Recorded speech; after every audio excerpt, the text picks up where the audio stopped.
Assalamualaikum warahmatullahi wabarakatuh.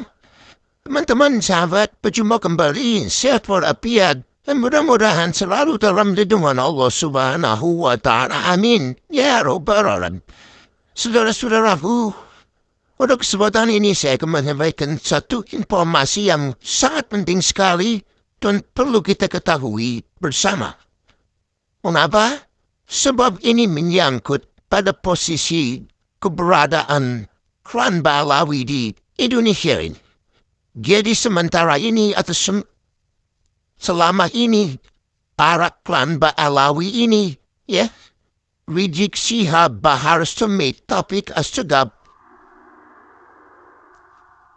Yahya, Utsman bin Yahya dan sebagainya, itu semua bukan dan belum menjadi warga Indonesia. Ini luar biasa, negara pun lengah, pemerintah pun mengabaikan permasalahan ini dan atau lengah atau tidak tahu sama sekali. Jadi mengapa? Sebab banyak dari klan Ba'alawi yang sampai saat ini sudah menjadi pejabat dan pemilik tanah di Indonesia. Yang sebenarnya, kalau belum menjadi dan bukan warga Indonesia tidak boleh menjadi pejabat atau berkedudukan sebagai ASN dan TNI Polri. Nah itu, saudara-saudara.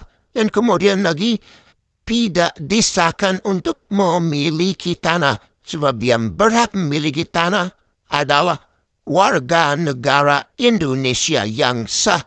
Nah demikian, saudara-saudara, ini seperti apa dan bagaimana ini ya?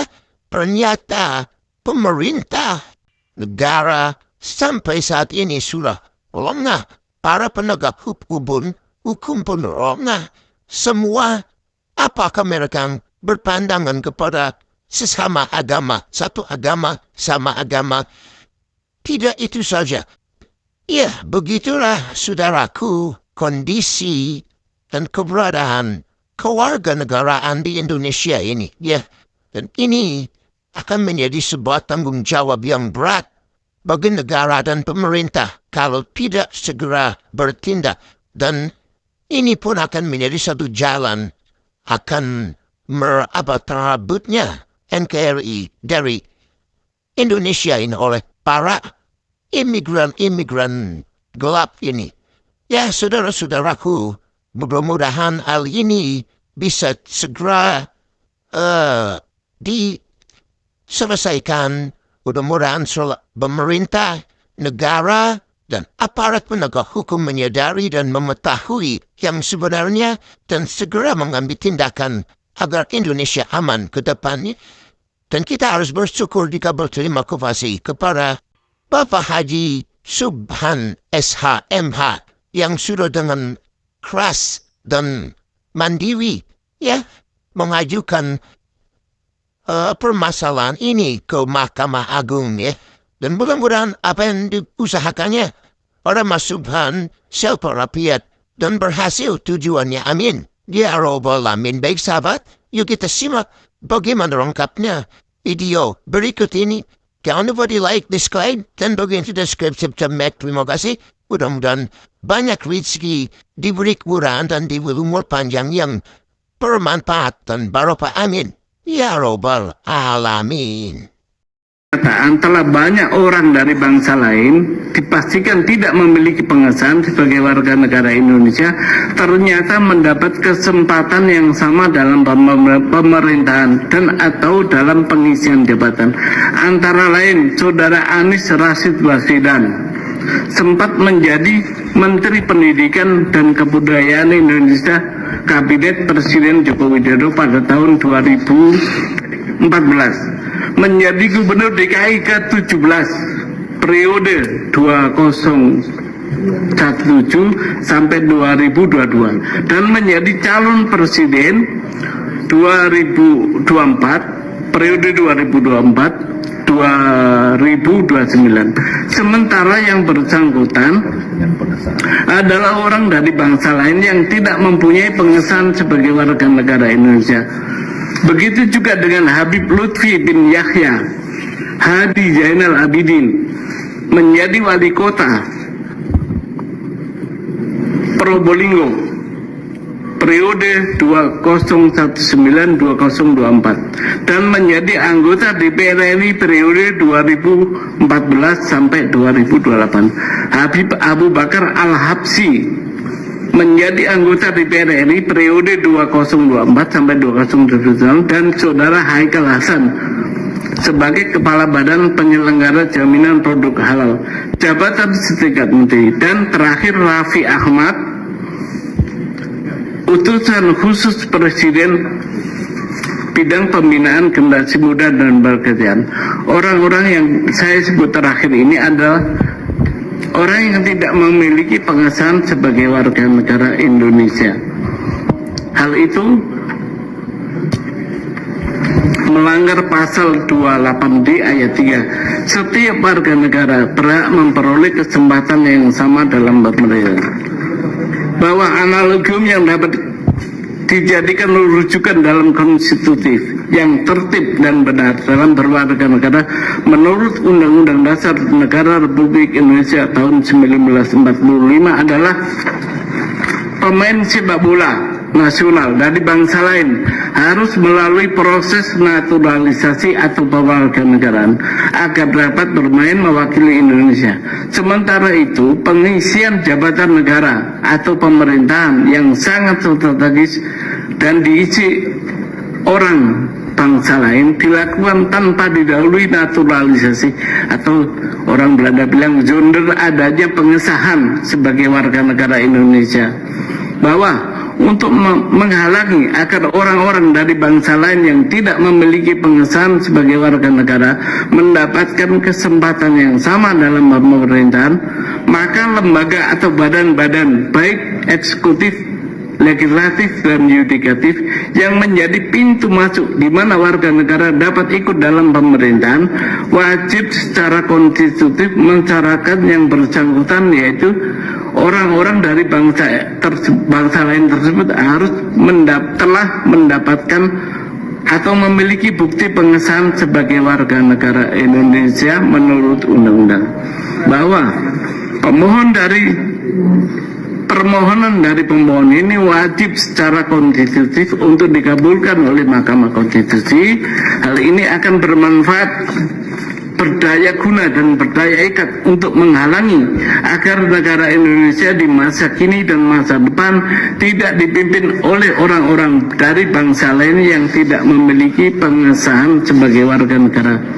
Bahwa oleh karena itu Undang-Undang nomor 12 tahun 2006 tentang kewarganegaraan Indonesia pasal 2 yang berbunyi yang menjadi warga negara Indonesia adalah orang-orang bangsa Indonesia asli dan orang-orang bangsa lain yang disahkan dengan undang-undang sebagai warga negara.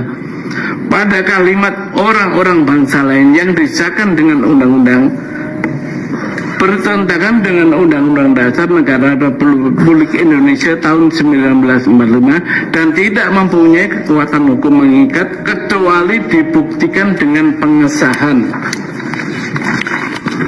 Bahwa dengan dinyatakan oleh Mahkamah Konstitusi bahwa orang-orang bangsa lain yang disahkan dengan undang-undang bertentangan dengan Undang-Undang Dasar Negara Republik Indonesia kecuali disertai bukti dengan pengesahan dan tidak mempunyai kekuatan hukum mengikat kecuali dibuktikan dengan pengesahan, maka tidak ada lagi orang-orang bangsa lain yang tidak memiliki bukti pengesahan sebagai warga negara mendapatkan kesempatan yang sama dalam pemerintahan Republik Indonesia. Dalam pokok permohonan, 1. Mengabulkan permohonan dari pemohon untuk seluruhnya. 2. Menyatakan kalimat orang-orang bangsa lain yang disahkan dengan undang-undang dalam pasal 2 Undang-Undang nomor 12 tahun 2006 tentang kewarganegaraan Republik Indonesia lembaran negara tahun 2006 nomor 63 bertentangan dengan Undang-Undang Dasar Negara Republik Indonesia tahun 1945 dan tidak mempunyai kekuatan hukum mengikat kecuali dibuktikan dengan pengesahan. Tiga, menyatakan orang-orang bangsa lain yang mencalonkan dan atau dicalonkan dalam pemerintahan harus telah memiliki pengesahan sebagai warga negara Indonesia sebagaimana yang ditentukan undang-undang. Demikian permohonan pengujian ini kami sampaikan ditandatangani oleh pemohon Haji Muhammad Subhan SHMH. Terima kasih yang mulia. Baik, terima kasih Pak Subhan. Sedih rasanya bila kita melihat fenomena di Bogor, di mana tempat itu sekarang penuh sesak oleh orang-orang imigran. Apa yang terjadi? Kita patut bersyukur dan mendukung Kang Deddy Mulyadi. Sosok yang dikenal dengan kebijakan tegasnya ini melakukan pembongkaran taman rekreasi Hibis Fantasy di kawasan Puncak, Bogor, sebuah bisnis wisata yang diduga terkait dengan para imigran. Deddy Mulyadi menilai pembangunan Hibis Fantasy melanggar aturan penggunaan lahan, mengancam keseimbangan ekosistem, serta mengurangi daerah resapan air yang sangat krusial bagi lingkungan. Tapi tunggu dulu, ini bukan pertama kalinya tanah di Puncak menjadi arena perdebatan sengit. Kawasan ini menyimpan lebih dari sekadar wisata dan pemandangan indah. Ada cerita lain yang lebih dalam tentang sengketa pesantren syariah, mega mendung milik orang Arab, praktik kawin kontrak orang Arab, hingga manuver politik yang penuh intrik. Disinilah pola Yahudi mulai terlihat bahwa setiap kali seorang pemimpin tegas muncul, ia selalu menjadi sasaran isu sara dan tuduhan politik kotor oleh para imigran tersebut. Kita tidak boleh mengabaikan penerapan hukum yang sepatutnya dampak moral bagi generasi muda dan wibawa bangsa yang menjunjung nilai budaya leluhur Nusantara. Ini aku Indonesia dengan seluruh tumpah darahku. Di sini aku berdiri, di sini aku berjanji, di sini aku mengabdi. Tak ada satu detik pun bagi diriku kecuali mencintai Indonesia. Seluruh jiwa ragaku tertumpah bagi Indonesia. Ketika kita tergeser di negeri kita sendiri, tumbuh menjadi bangsa yang tidak memiliki kedaulatan apapun, tidak memiliki kedaulatan di bidang ekonomi, tidak memiliki kedaulatan di bidang politik, tidak memiliki kedaulatan di bidang sosial, tidak memiliki kedaulatan di bidang kebudayaan. Maka pertanyaannya adalah, kau telah menyia-nyiakan seluruh darah yang tertutur para pahlawan. Saudara-saudara sebangsa dan setanah air, hari ini kita membuka lembaran sejarah yang telah lama terhampa di negeri ini. Sebuah kisah pergerakan manusia, perpindahan suku, dan percampuran budaya yang telah membentuk wajah Nusantara sejak berabad-abad silam. Namun, dalam lembaran ini, ada satu pertanyaan besar yang menggantung di benak kita. Di tanah hujan yang sejuk, di jantung Pulau Jawa, Bogor, sekelompok orang terus membangun koloni. Mereka bukan pribumi, bukan bagian dari suku-suku asli Nusantara, tetapi mereka yang datang dari tanah jauh, imigran dari dunia Arab dan dari Rohingya. Mereka hadir, mereka tinggal, mereka menetap, dan melakukan koloni berabad-abad. Sejarah mencatat, sejak masa kekuasaan Belanda, para imigran dari Yaman telah bercampur dengan penduduk setempat. Lalu, bagaimana dengan para imigran yang lebih baru? Yang datang dengan perahu-perahu tanpa negara, yang tanpa surat-surat yang sah seperti imigran Yaman, saudara-saudara kita dari Rohingya, yang melarikan diri dari tanah mereka yang terbakar konflik. Apakah mereka akan diterima? Apakah mereka telah resmi menjadi bagian dari kita, rakyat Indonesia? Dan kini, pertanyaan terbesar yang menggema di hati rakyat, apa sikap pemerintah? Apakah mereka yang belum sah menjadi warga negara akan diberi tempat? Ataukah hukum berbicara tegas? Apakah deportasi menjadi jalan akhir?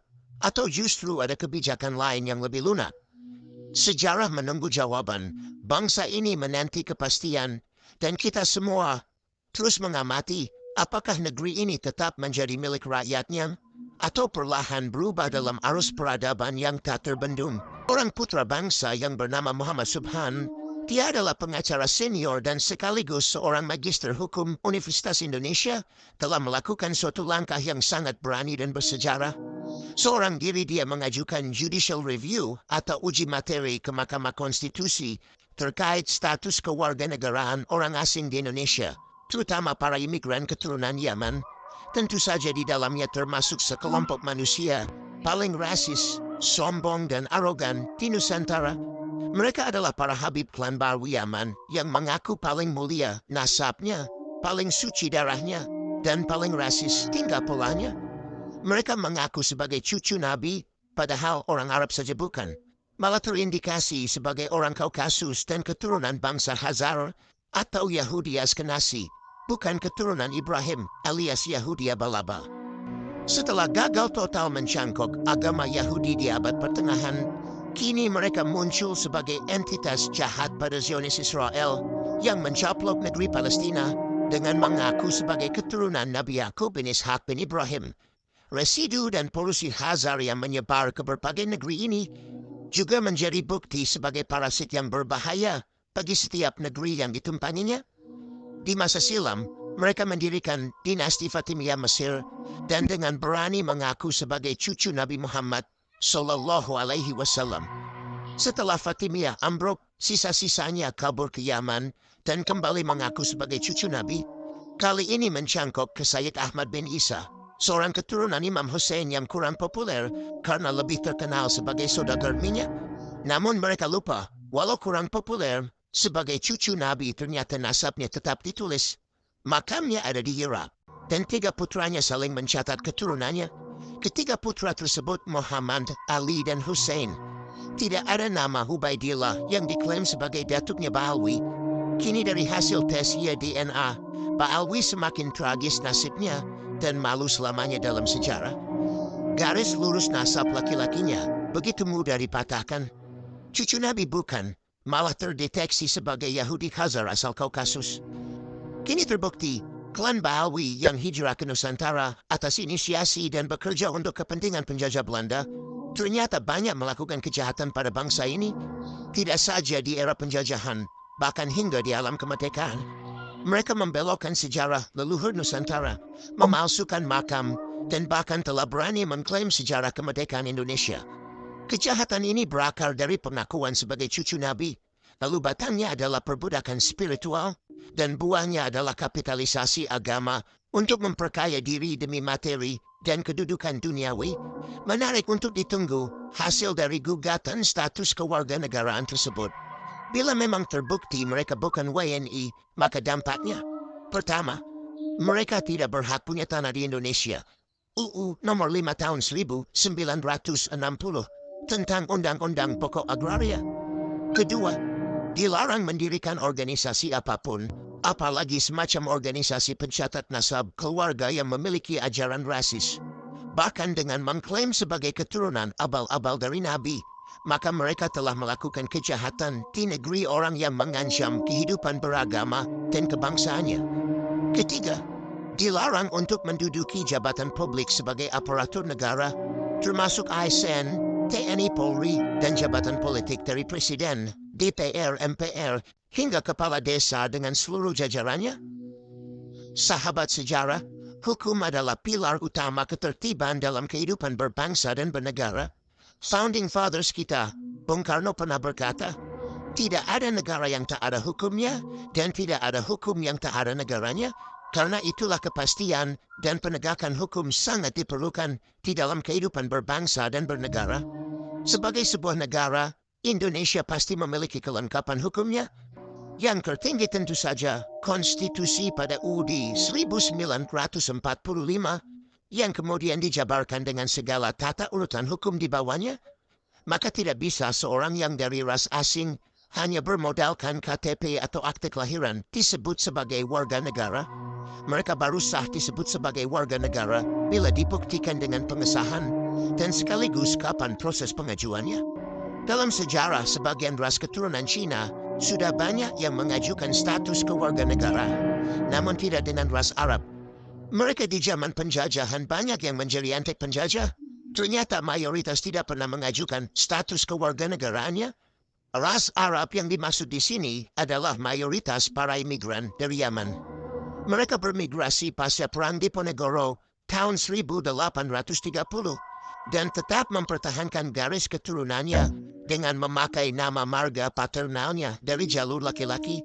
Namun sungguh aneh di dalam praktiknya, begitu banyak imigran Yaman ini yang kemudian malah menjadi pejabat publik seperti menteri, gubernur, wali kota, bupati, DPR dan DPRD, atau ASN dan TNI Polri. Mereka juga dibiarkan untuk memiliki tanah dan mendirikan organisasi berdasarkan ras yang mana telah keluar pengesahannya dari pemerintah. Apakah bangsa ini begitu permisif kepada mereka karena sebagai sesama pemeluk agama mayoritas Islam, ataukah karena telah melupakan sejarah dan konstitusinya? Sudah seteledor itukah bangsa ini?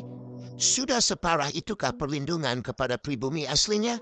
Dan sebegitu lemahkah bangsa ini di dalam menjaga pertahanan dan keamanannya dari segala pengaruh asing?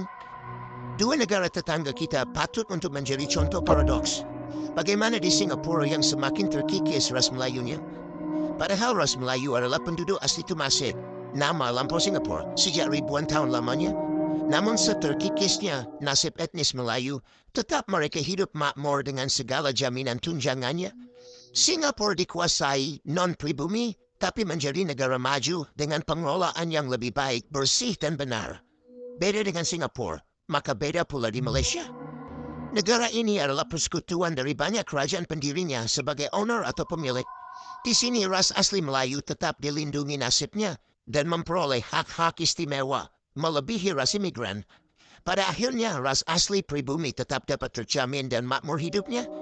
Namun sungguh beda pula dengan suatu negeri antah berantah yang nasib pribuminya sungguh mengenaskan.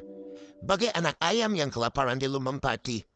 Di negeri yang makmur gemah ripah loh jinawi, tanahnya subur sekaligus penuh bahan tambang, malah yang menikmatinya hanyalah segelintir orang. Itu pun mayoritas dari kaum imigran yang mendapatkan segudang fasilitas dan kemudahan. Entah negeri mana itu, admin sendiri juga prihatin bila negeri seperti itu benar-benar ada. Untungnya nasib pribuminya tidak tragis Indian di Amerika, Aborigin di Australia, ataupun Maori di Selandia Baru. Pun belum terjadi hal yang memilukan tersebut, maka tidak salah bila semua pribumi bangkit untuk menuntut haknya dan menata diri agar semakin pantas di dalam memajukan bangsanya. Demikianlah sahabat, dikutip dari history berbagai sumber. Jika ada dari sahabat yang memiliki pendapat berbeda, silakan tulis di komentar dengan selalu menjaga prinsip BNBR, be nice, be respectful. Bila ada kurang dan lebihnya, kami mohon maaf.